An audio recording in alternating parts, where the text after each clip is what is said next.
వచనం చూద్దాం. పేతురు రాసిన మొదటి పత్రిక 2వ అధ్యాయం 21వ వచనం. క్రీస్తు కూడా మీ కొరకు బాధపడి మీరు తన అడుగు జోడలందు నడుచుకున్నట్లు మీకు మాదిరి ఉంచిపోయెను. ఆయన పాపము చేయలేదు, ఆయన నోటను ఏ కపటమును కనపడలేదు. ఆయన దూషింపబడి బదులు దూషింపలేదు, ఆయన శ్రమ పట్టబడి బెదిరింపక న్యాయముగా తీర్పు తీర్చు దేవునికి తనను తాను అప్పగించుకొనెను. మన పాపముల విషయమై చనిపోయి నీతి విషయమై జీవించినట్లు ఆయన తానే తన శరీరమందు మన పాపములను వ్రాని మీద మోసుకొనెను. ఆయన పొందిన గాయముల చేత మీరు స్వస్థత నొందితిరి. పరిశుద్ధుడా మా తండ్రి, మా దేవా, ఈ శ్రమల కాలములో తండ్రి నాయన ఎంత భక్తి శ్రద్ధలతో నీ వాక్యాన్ని నేర్చుండగా తండ్రి నాయన మా బ్రతుకులు మార్చమని, మా జీవితాలు మార్చమని తండ్రి దేవా, నీవు మా కొరకు శిలువ మ్రాను మీద భయంకరమైన శిక్ష అనుభవించి నీ రక్తము కార్చటం వల్ల ఆ పరిశుద్ధ రక్తంలో కడుగుబడి తండ్రి మేమందరము కూడా తండ్రి స్వస్థత పొందున్నాం నాయన. అటువంటి ధ్యానములు ఈ 40 రోజులు మేము ధ్యానించుండగా మమ్మల్ని ఆశీర్వదించి కాపాడమని యేసు క్రీస్తు పేరిట అతి వినయముగా వేడుకొనుచున్నాను తండ్రి, ఆమేన్. యేసు ప్రభు ఈ లోకములో ఉన్నప్పుడు ఆయన ఎంతో శ్రమపడినట్లుగా మనం గమనించాలి. ఈ 40 రోజులు ఎలా లెక్క కడతారంటే, ఈస్టర్ పండగ 4వ తారీఖు నుంచి 40 రోజులు వెనక్కి వెళ్ళి భస్మ బుధవారం ఆనాడు అక్కడి నుంచి లెంట్ డేస్ని మనం గమనించవలసిందిగా దేవుని పేరిట హెచ్చరించబడుతున్నాం. భస్మ బుధవారం అంటే ఏమిటి మనం గమనించినట్లయితే సంఖ్యాకాండం 19వ అధ్యాయం, సంఖ్యాకాండం 18వ అధ్యాయంలో ఇశ్రాయేలులకు ఒక ఆచారం ఉంది. ఏమిటి ఆచారం అంటే, సంఖ్యాకాండం 19వ అధ్యాయం 2వ వచనం చూద్దాం. సంఖ్యాకాండం 19వ అధ్యాయం 2వ వచనం. ఇశ్రాయేలీలు కళంకములనేదియో మచ్చలనేదియో ఎప్పుడునూ కాడి మోనిదైన ఎర్రని పేన్ ఎద్దుకు తీసుకొని రావాలని వారితో చెప్పుము. వారు యాజకులైన ఎలియాజరుకు దానిని అప్పగింపవలెను. ఆ పేయ ఎప్పుడు కూడా ఎటువంటి బరువు మోయకూడదు, ఎటువంటి ఆ విషయాల్లో కూడా ఆ పెయ్య దూరంగా పవిత్రంగా పెడతారు. దాన్ని పెట్టి ఏం చేస్తారంటే, దాన్ని కాల్చివేసి దాని అన్ని భాగాలు కూడా ఆ యొక్క మంటతో కాల్చేసి బూడిదని చేస్తారు. బూడిదని ఎందుకు చేస్తారు మనం గమనించినట్లయితే, బూడిద పూర్తి మార్పునకు తార్కాణం. ఒక బూడిదగా మారారంటే ఆయన జీవితం మారినట్లుగా మనం గమనించాలి. ఇది ఎక్కడి నుంచి వచ్చిందో మనం గమనించినట్లయితే, రోమా బిషప్ పి విక్టర్, అలాగే పోప్ గ్రెగోరీ వీళ్ళిద్దరు కూడా భస్మ బుధవారాన్ని లెక్కగట్టినట్లుగా మనం గమనించాలి. ఇక్కడ చూస్తే బూడిద అంటే ఆత్మీయ భావం, కట్టె అంటే మానవుడు, అగ్ని అంటే పరిశుద్ధాత్మ. ఎలాగైతే పరిశుద్ధాత్మ ద్వారా కట్టె కాల్చబడి బూడిదగా మారిందో, లేక పెయ్య కాల్చబడి బూడిదగా మారిందో, యేసు ప్రభు కూడా నీ కొరకు నా కొరకు ఆయన ప్రాణాన్నిచ్చి బలి పశువుగా మారాడు. అదే భస్మ బుధవారం అంటారు. భస్మ బుధవారం. భస్మ బుధవారానికి అర్థం మనం గమనించినట్లయితే ఒక చక్కటి మాట ఒకటి ఉంది. ఏమిటో తెలుసా? నూతన నిబంధనలో ప్రభువైన యేసుక్రీస్తు నూతన నిబంధనలో ప్రభువైన యేసుక్రీస్తు తన పరిశుద్ధ రక్తమును చిందించి మానవాళి విమోచనార్థమై పాప పరిహార్థ బలిగా తనని తాను సిలువకు అప్పగించుకొని మరణించి ఉన్నాడు. కనుక ఈ దహన బలి నియమము ముగించబడినది. ఇక చేయక్కర్లేదు. ఇక మనం దహన బలి చేయక్కర్లేదు. ఎవరిని కూడా శిలువ మీద ఆ యొక్క అగ్నిని వదిలేయాలి మనం. ఆయన ఎప్పుడైతే శిలువ మీద తన ప్రాణాన్ని అర్పించాడో, ఇశ్రాయేలు యొక్క ఎర్ర పెయ్యని తీసుకొచ్చి ఎలా అగ్నిలో కాల్చారో, అలాగే యేసు ప్రభు నీ కొరకు నా కొరకు శిలువ మ్రాను మీద తన ప్రాణాన్ని అర్పించి ఎర్రని పెయ్యవలే తన ప్రాణాన్ని అర్పించిన యేసయ్య గుర్తుగా క్రైస్తవులు లెంట్ డేస్కి, అంటే శ్రమల దినాల ముందు 40 రోజులు దీనిని జరుపుకున్నట్లుగా మనం గమనించాలి. ఇదొక ఆచారం, ఒక సాదృశ్యం. వారు 45 సంవత్సరాలు ఆ యొక్క ఐగుప్తు దేశం నుంచి బయలుదేరి తమ ప్రాంతానికి చేరి యేసు ప్రభువుని గుర్తించుకోవడానికి ఈ ఎర్రని పెయ్యని వారు ఎలాగైతే వధిస్తారో, మనము కూడా యేసు యొక్క జీవితంలో కడగబడాలని దేవుడు మనల్ని కోరుకుంటూ ఉన్నాడు. కాబట్టి ఈ భస్మ బుధవారము తర్వాత మనం గమనించినట్లయితే శ్రమల దినాలు మొదలవుతాయి. ఈ శ్రమల దినాలు ఎలా ఉండాలో తెలుసా? శ్రమల దినాల్లో చాలా స్పష్టముగా జీవించాలి. ఈ 40 రోజుల దీక్ష, కొంతమంది ఉపవాసం ఉంటారు, కొంతమంది దేవుని సేవ చేస్తారు, కొంతమంది దేవునికి ఇష్టముగా జీవిస్తారు. ఈ 40 రోజుల్లో ఒక నిర్ణయం తీసుకుంటారు. ఏంటి ఆ నిర్ణయం? అయ్యా, గత సంవత్సరములో అనేకమైన విషయాల్లో మేము వెనకబడి ఉన్నాం. అయితే ఈ సంవత్సరము మేము నీ దగ్గరకు వస్తాము. ఈ 40 రోజుల ప్రత్యేకత ఏమిటంటే, యేసు ప్రభు కొండ మీద ఉన్నప్పుడు సాతాను చేత 40 రోజులు ఆయన శ్రమపడక ముందు 40 రోజులు ఆయన ఉపవాసం చేశాడు. మోషే కూడా మనం గమనించినట్లయితే ఈ 10 ఆజ్ఞలు తీసుకోకముందు 40 రోజులు కొండ మీద ఉన్నట్లుగా గమనించాలి. ఏలియా కూడా 40 రోజులు దేవుని ప్రార్థనలో ఉన్నాడు. అటువంటి ప్రత్యేకత కలిగిన ఈ 40 రోజుల ఉపవాసములో మనము మన పాపాలని, మన తప్పిదాలని ఒప్పుకోవాలి. ఒక నిర్ణయం. ఈ 40 రోజులు ఒప్పుకుంటే కరెక్ట్ అని కాదు. మనం గమనించినట్లయితే ముస్లిమ్స్ కానీ, హిందూస్ కానీ, క్రైస్తవులు కానీ ఒక నిర్ణయం ప్రకారం ఎందుకుంటారంటే, ఆ 40 రోజుల దీక్ష ఉండాలని, తర్వాత తన జీవితము తన కోసం కాకుండా దేవుని కోసం అర్పించాలని ఒక నిర్ణయం తీసుకోవటాన్ని ఈ లెంట్ డేస్లో ఎక్కువగా మనం చూస్తాం.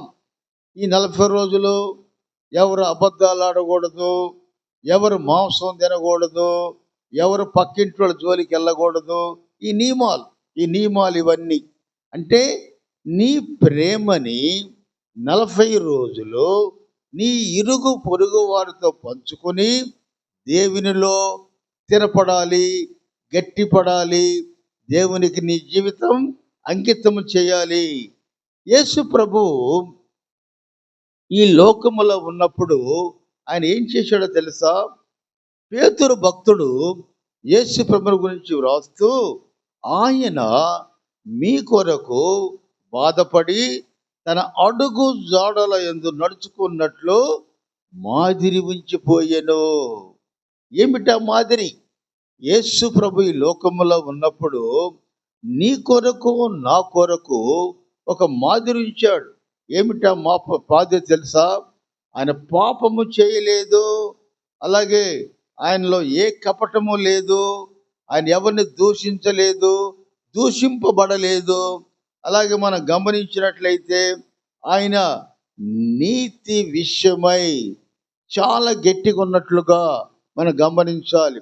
ఆ పిలాతు ఆయన శిలువ వేయక ముందు ఒక జడ్జిగా, ఒక న్యాయాధిపతిగా ఆయన ఉండి ఆయన ఒక విషయాన్ని సేకరించిన తర్వాత ఈయనలో ఏ పాపము లేదు, ఈయనలో ఏ దోషము కూడా లేదు, నేను ఇన్ని మరణ శిక్ష విధించలేను అని పిలాతు కూడా కొన్ని విషయాల్లో జడ్జిమెంట్ ఇచ్చిన తర్వాత యేసుప్రభు ఎలా జీవించడం మనం గమనించినట్లయితే, నేను పాపము చేశానని ఎవడు స్థాపించగలడు, నాలో దోషమున్నదని ఎవడు నిరూపించగలడు ఆయన ఛాలెంజ్ చేశాడు ఆయన.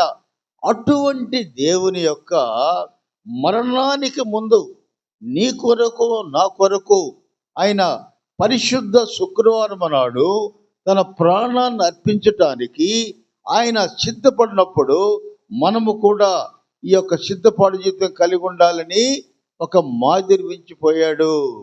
ఏమిటి ఆయన మాదిరి? అనేక ప్రసంగాల్లో, అనేక విషయాల్లో యేసు ప్రభు నీ కొరకు నా కొరకు బాధపడ్డాడు. ఎంతో కష్టపడి తన ప్రాణాన్ని అర్పించిన యేసయ్యనికి మనము స్తుతియాగము చేయటానికి ఈ 40 రోజులు నిష్ఠగా ఉండాలి.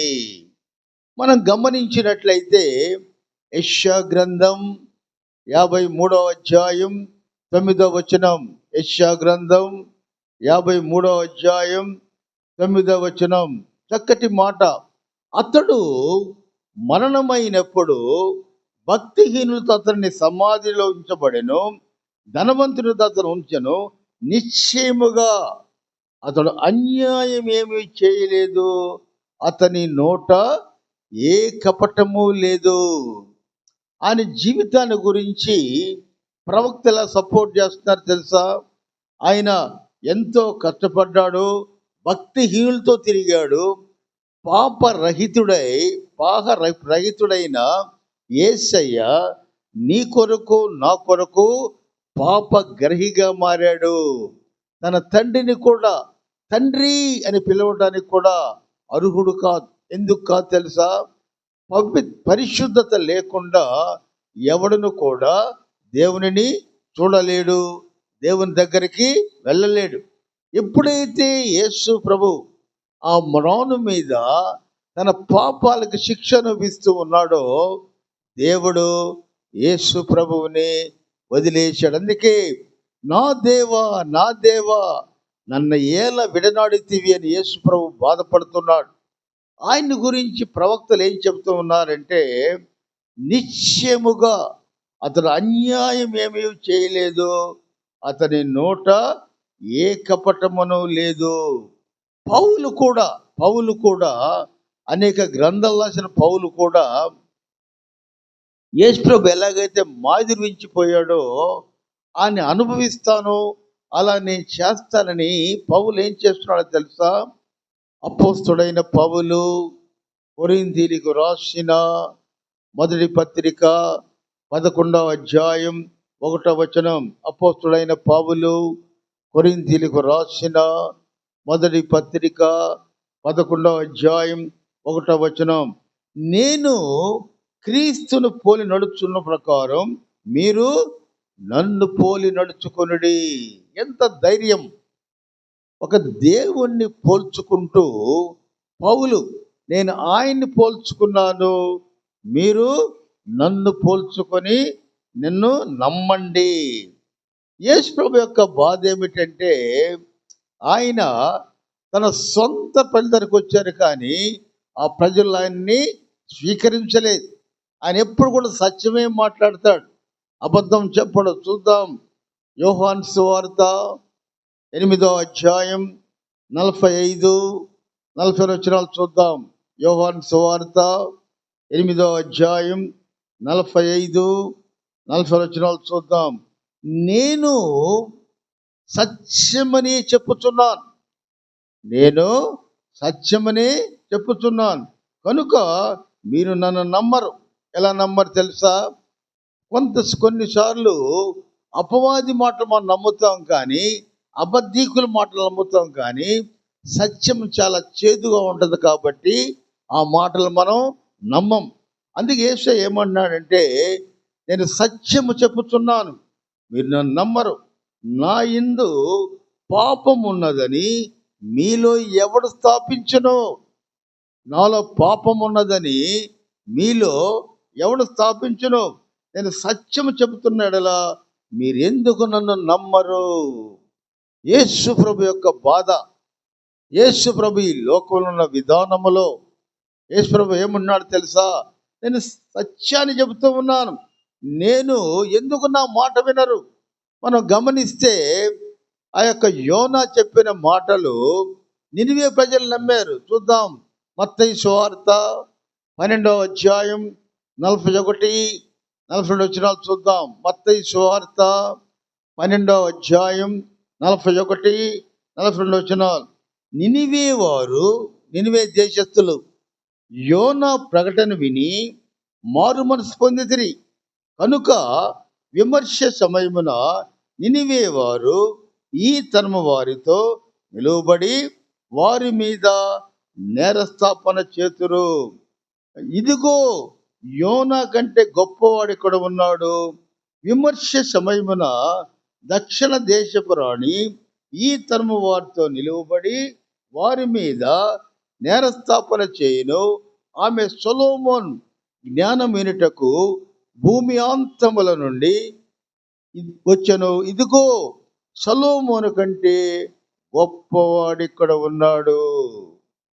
యేసు దేవుడు ఆయన బాధను వ్యక్తీకరిస్తున్నాడు. ఎందుకో తెలుసా? ప్రవక్త స్వదేశములో ఘనతనొందడు. ప్రవక్త స్వదేశములో ఘనతనొందడు. ఇక్కడ యోనా ఇష్టము లేకుండా 24 గంటలు ఆయన వాక్య ప్రకటన చేస్తే 1,20,000 మంది ఒక్కసారే దేవునిలోకి మార్చబడ్డారు.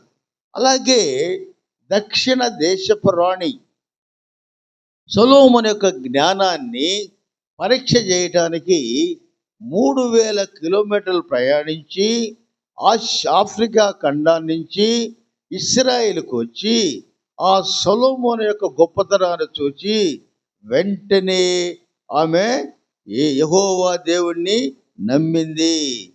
అందుకే యేసు ప్రభు ఏమంటున్నాడంటే, యోనా చెప్పిన మాటల్లో వాళ్ళు నమ్మారు. తన దక్షిణ దేశపు రాణి సొలొమోను జ్ఞానాన్ని చూసి నమ్మింది. నన్ను మీరెందుకు నమ్మరు? ఆయన ప్రశ్నిస్తూ ఉన్నాడు, నన్ను ఎందుకు మీరు నమ్మరు? ఎందుకో తెలుసా? సాతాను మనల్ని పట్టున్నాడు. యేసు ప్రభువు తన జీవిత సమరములో చివరి అంకములో అనేక మంది ఆయన్ని వెంబడించారు. అనేక మంది ఆయన చంపండి అని కేకలు వేశారు, కానీ ఎవరు కూడా ఆయనకి మద్దతు ఇవ్వలేదు. తన సొంత 4 అన్నదమ్ములు కానీ తమ్ముళ్ళు కానీ 2 చెల్లెళ్ళు కానీ ఆయనని సమర్థించలేదు. పరిసయ్యులు శాస్త్రులతో వాళ్ళు కూడా కలిసి ఈయన చంపండి, యెరూషలేము వాసులందరూ కూడా యేసు ప్రభువుని సిలువ వేయమన్నారు, కానీ బరబ్బా అనే దొంగను మాత్రం క్షమించారు. అందుకే యేసు ప్రభు మీరు ఎందుకు నన్ను నమ్మరని ఆయన ప్రశ్నిస్తున్నాడు. యోహాను సువార్త 19వ అధ్యాయం 4వ వచనం చూద్దాం. యోహాను సువార్త 19వ అధ్యాయం 4వ వచనం. పిలాతు మరలా ఆయనకి ఇష్టం లేదు. పిలాతు ఏం చేస్తున్నాడంటే, వీళ్ళు ఎన్ని కారణాలు చూపించినా ఆయన సాటిస్ఫై కావటం లేదు. ఈయన దేవుని కుమారుడు లేక నిర్దోషి అని నిర్దోషి రక్తము చిందించటం వల్ల నా కుటుంబానికి హాని కలుగుతుందని ఆ రాజు పిలాతు విమర్శ దాన్ని పోస్ట్ పోన్ చేస్తూ ఉన్నాడు. మరలా వీళ్ళు ఏం చేస్తున్నారంటే ఈ దేవాలయాన్ని 3 రోజులు పెట్టి కడతాడని, నేనే దేవుణ్ణని ఇవన్నీ చెప్తూ ఉన్నారు ఆయనకి. ఆయన చివరికి ఏం చేస్తున్నాడో తెలుసా? చివరికి మనం గమనించినట్లయితే యోహాను సువార్త 19వ అధ్యాయం 4వ వచనం, పిలాతు మరలా వెలుపలికి వచ్చాడు. జడ్జిమెంట్ జరుగుతూ ఉంది, లోపలికి వెళ్ళాడు, మళ్ళీ బయటకు వస్తున్నాడు ఆయన. ఎన్నిసార్లు తిరిగినా కూడా యేసు ప్రభువులో ఏ దోషం కనపడలేదు. మరలా వెలుపలికి వచ్చి, ఇదిగో ఈయన యందు ఏ దోషము నాకు కనపడలేదు, మీకు ఈయనను మీ వద్దకు వెలుపల తీసుకుని వచ్చున్నానని వారితో జయాన్ని జడ్జిమెంట్ చేశాను. ఎన్నో ప్రశ్నలు వేశాను, నా తెలివి ప్రకారం ఆయన పరీక్షించాను.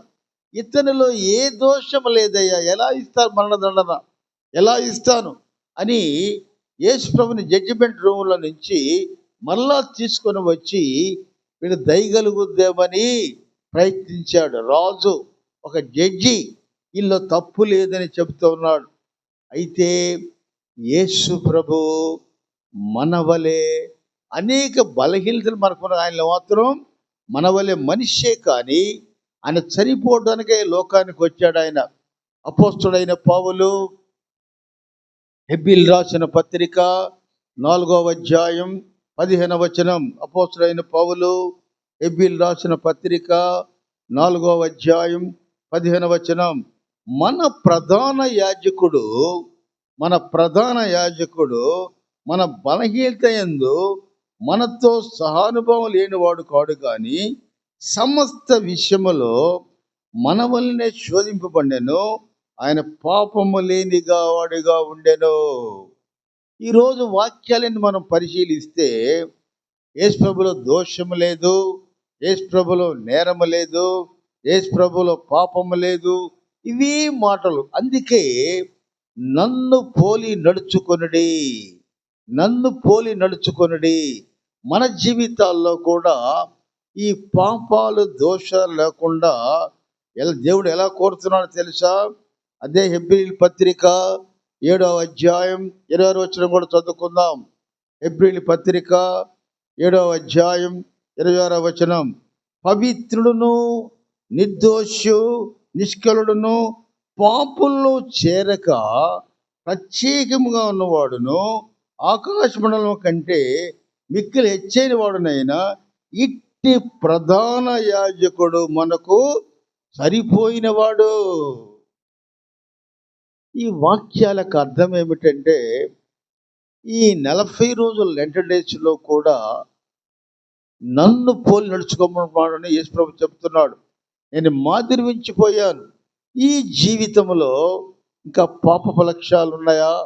అబద్ధాలు ఆడుతున్నావా? లేక దొంగతనం చేస్తూ ఉన్నావా? ఇష్టానుసారముగా జీవిస్తున్నావా? ఇవన్నీ వదిలేసి నన్ను వెంబడించుడి. మత్తయి సువార్త 4వ అధ్యాయం, మత్తయి సువార్త 4వ అధ్యాయం 19వ వచనంలో, నేను మిమ్మును మనుషుల పట్ల జాలరుగా చేతునని వారితో చెప్పాను. ఇక్కడ మనం గమనించిన విషయం ఏమిటంటే, ఈ యొక్క లెంట్ డేస్లో యేసు ప్రభు పడిన బాధలు, ఆయన పడ్డ కష్టాలు, నీ కొరకు నా కొరకు తన 3.5 సంవత్సరాల సేవలో ఎంత నిందించబడ్డాడు, ఎలా కట్టపడ్డాడు ఆయన మనం పరిశీలించినట్లయితే, ఈ ప్రపంచంలో ఏ మనిషి కూడా అంతగా బాధింపబడలేదు. ఆయన శరీరం అంతా కూడా కొర్రలతో కొట్టబడింది, ఆయన శరీరములో రక్తము లేదు. అటువంటి కష్టాలు పడ్డ దేవుడు ఎందుకు ఉన్నాడో తెలుసా? నువ్వు ఆయన వెంబడించాలని, మన జీవితాలు వదిలి ఆయన వెంబడించాలి. లూకా సువార్త 9వ అధ్యాయం 23వ వచనం, లూకా సువార్త 9వ అధ్యాయం 23వ వచనం, మరియు ఆయన అందరితో ఇట్లనెను, ఎవడైనను నన్ను వెంబడింపగోనెడలా తను తాను ఉపేక్షించుకొని ప్రతి దినమున తన సిలువ ఎత్తుకొని నన్ను వెంబడింపవలెను. సిలువ అంటే పాపానికి గుర్తు, అంటే మన కష్టానికి గుర్తు. ప్రతిరోజు కూడా ప్రార్థన చేసి ప్రతిరోజు కూడా ఆయన్ని మనం వెంబడించాలి. సిలువ అంటే సిలువ దర్శనం లేకుండా సంతోషాన్ని పొందలేం. సిలువే మనకు మార్గం. సిలువ ద్వారానే యేసు దగ్గరికి వెళ్ళాలి. సిలువ కష్టాలు తెలుసుకోవాలి. సిలువ క్రాస్ యొక్క కష్టం తెలుసుకుంటే నీకు మహితం అనే ఆనందం వస్తుంది. ప్రతిరోజు కూడా మనం సిలువనెత్తుకొని తిరగాలి. యోహాను సువార్త 12వ అధ్యాయం 26వ వచనం. యోహాను సువార్త 12వ అధ్యాయం 26వ వచనం. ఒకడు సేవించినడలా నన్ను వెంబడింపవలెను. అప్పుడు నేను ఎక్కడ ఉందునో అక్కడ నా సేవకుడును ఉండును.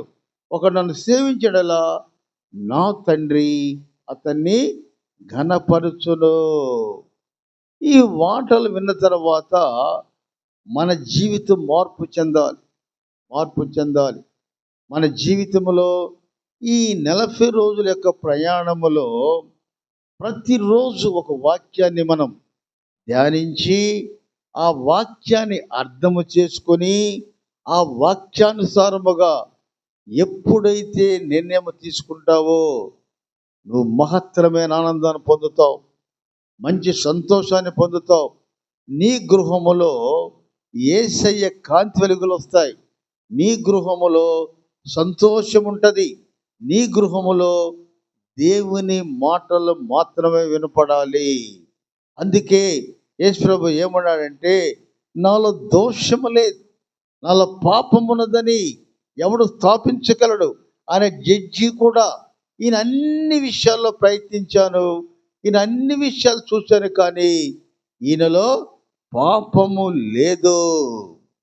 కాబట్టి ఈ ఉదయకాలమున ఈ లెంట్ డేస్లో కనీసం ఉదయం పూటన్న టిఫిన్ మాని ఒక్క పూట అన్నం మానితే మనకేం ప్రమాదం ఉండదు. 40 రోజులు అన్నం తినకపోయినా కూడా ఏం బాధ లేదు. మన శక్తి, దేవుడు అటువంటి శక్తి ఇచ్చాడు. అంత దూరం వెళ్ళకుండా మళ్ళీ కింద పడితే నా మీద పడతారు, ఎందుకు వచ్చిన గోల. కానీ ఒక్క పూట టిఫిన్ అన్న మానండి, అయితే అన్నమన్న తినబాకండి. ఈ 40 రోజులు ఆ బ్రిడ్జి మీద ఏమీ పోయకూడదు, అవి తినకూడదు. ఎందుకు తినకూడదు? నీవు దుఃఖాక్రాంతుడై ఉండాలి. దుఃఖం అంటే నాలో బాధ, అయ్యా నా కొరకు ఈ లోకానికి వచ్చావయ్యా, నా కొరకు నువ్వు మరణించావయ్యా, నీ జీవితాన్ని నేను పాటిస్తూ ఉన్నానయ్యా, నీ జీవితము నీ అడుగుజాడల్లో నేను కూడా ఉంటానని 40 రోజులు ఇశ్రాయేలీయులు ఏం చేస్తారు తెలుసా? స్త్రీలు 40 రోజులు తలస్నానం కూడా చేయరు. అంత నిష్ట. ప్రపంచములో రాకెట్ కనుక్కున్న మహానుభావులు ఎవరంటే ఇశ్రాయేలీయులు. ప్రపంచంలో తెలియకల వాళ్ళు ఎవరంటే ఇశ్రాయేలీయులు. 1 కోటి జనాభా లేని ఇశ్రాయేలీయులు 20 కోట్ల మందితో యుద్ధం చేసి గెలిచారు. వాళ్ళకి ఎక్కడి నుంచి ఆ శక్తి వస్తుంది? నన్ను పోలి నడుచుకునుడి. ఈ ఉదయకాలమున ఈ యొక్క లెంట్ డేస్లో మొట్టమొదటి మాట ఏం నేర్చుకున్నాం తెలుసా? నేను నీకు మాదిరి వించిపోతున్నాను. మంచి మాట అది. మాదించిపోవచ్చు. ఆయన పాపము చేయలేదు, ఆయన నోటన ఏ కపటము కూడా లేదు. కాబట్టి ఈ 40 రోజుల ప్రయాణములో ఇది 4వ రోజు. బుధవారము అయిపోయింది, ఫస్ట్ బుధవారం, శనివారం, అంటే 4వ రోజులకు వచ్చాం మనం. ఈ 4వ రోజులో ఏం నిర్ణయం తీసుకోవాలంటే, అయ్యా నా శరీరాన్ని నల్లగొట్టుకుంటాను, అంటే కర్ర తీసుకొట్టుకోమని కాదు, కొంత ఆకలితో ఉండాలి, ప్రార్థన చేయాలి, దేవుని వాక్యాలు చదువుకోవాలి, దేవుని మాటలు తెలుసుకోవాలి. యేసు ప్రభు ఎలా మరణించాడో ఒకవేళ అవకాశం వస్తే మళ్ళీ శనివారం నేను చెప్తాను. ఆయన ఎంత కష్టపడ్డాడో, తన మరణాన్ని ఆయన ఎంత బాధపడుతున్నాడో తెలుసా? తండ్రి నీకిష్టమైతే ఈ గిన్నె నా యొద్ద నుంచి తొలగించు. భయంకరమైన వేదన. ఎంత వేదనో తెలుసా? మీకు సిలువ మరణాన్ని గురించి ఒక గ్రంథం చదివితే అసలు వాళ్ళు ఎలా హింసిస్తారంటే అంత హింసిస్తారు. ఆ శిక్ష ఎందుకు కావాలని పొందాడంటే, ఆయన శిక్ష కానీ పొందకపోతే ఆదాము పోగొట్టుకున్న పరిశుద్ధత మళ్ళా మనం పొందాలంటే ఆయన చనిపోవాలి, సిలువలో చనిపోవాలి, ఆయన రక్తాన్ని కార్చాలి. అందుకు ఆయన అయక్తుడై ఎంతమంది వీడు అన్న ఇద్దరు దొంగలు ఉన్నారు. ఒక దొంగ ఏమంటే తెలుసా, నిజంగా నువ్వు దేవుడు అయితే తప్పించుకోవచ్చు కదా.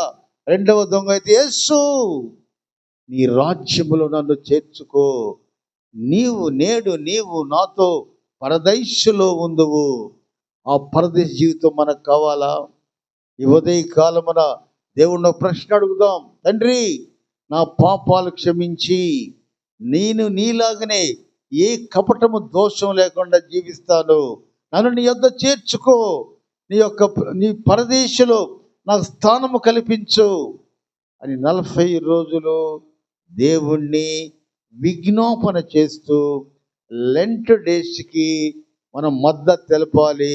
మన పూర్వీకులు పెట్టిన ఈ యొక్క ఆచారాన్ని, మంచి ఆచారం కాబట్టి బైబిల్లో లేకపోయినా మనం చేయాలి.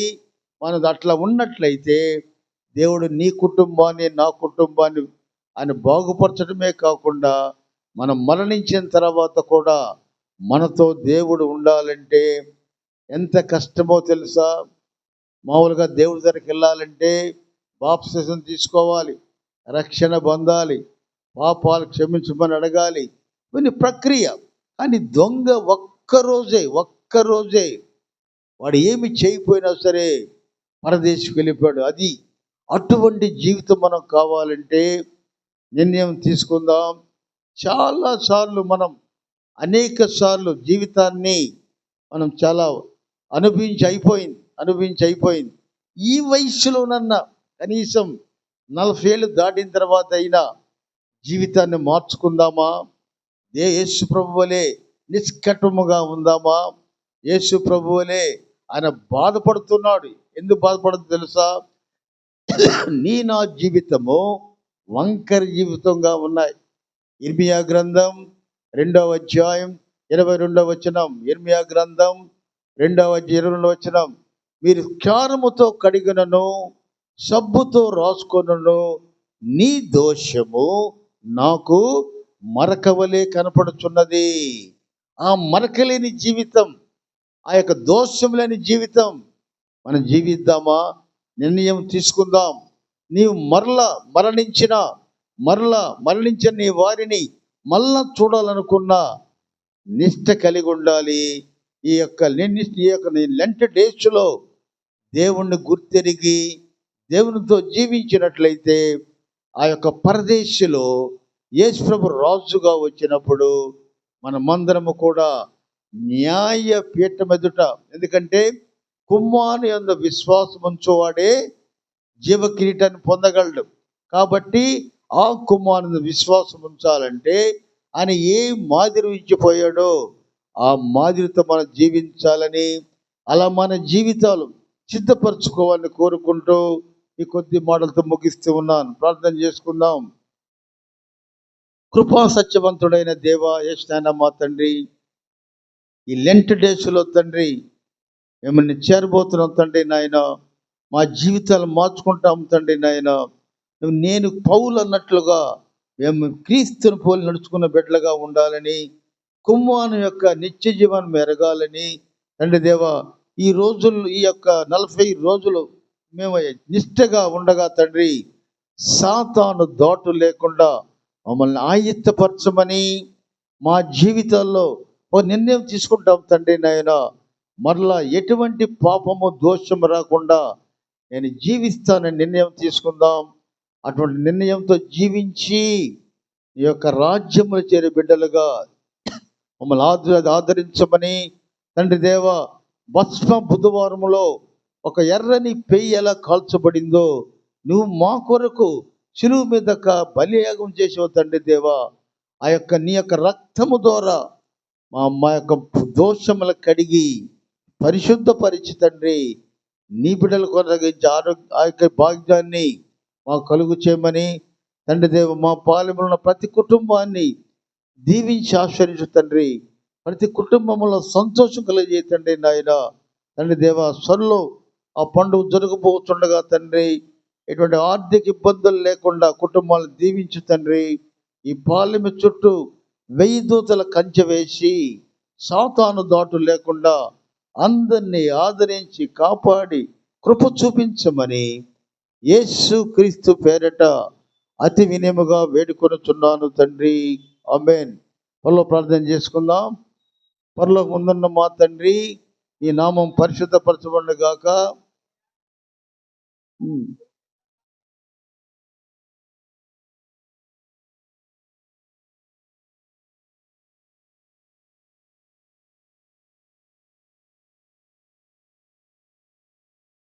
ఎందుకంటే రాజ్యము, బలము, మహిమ నిరంతరం విన్నావు తండ్రి.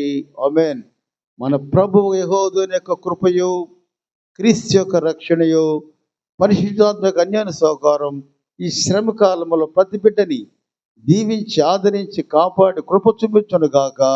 ఆమేన్, ఆమేన్, ఆమేన్. అందరికి వందనాలు.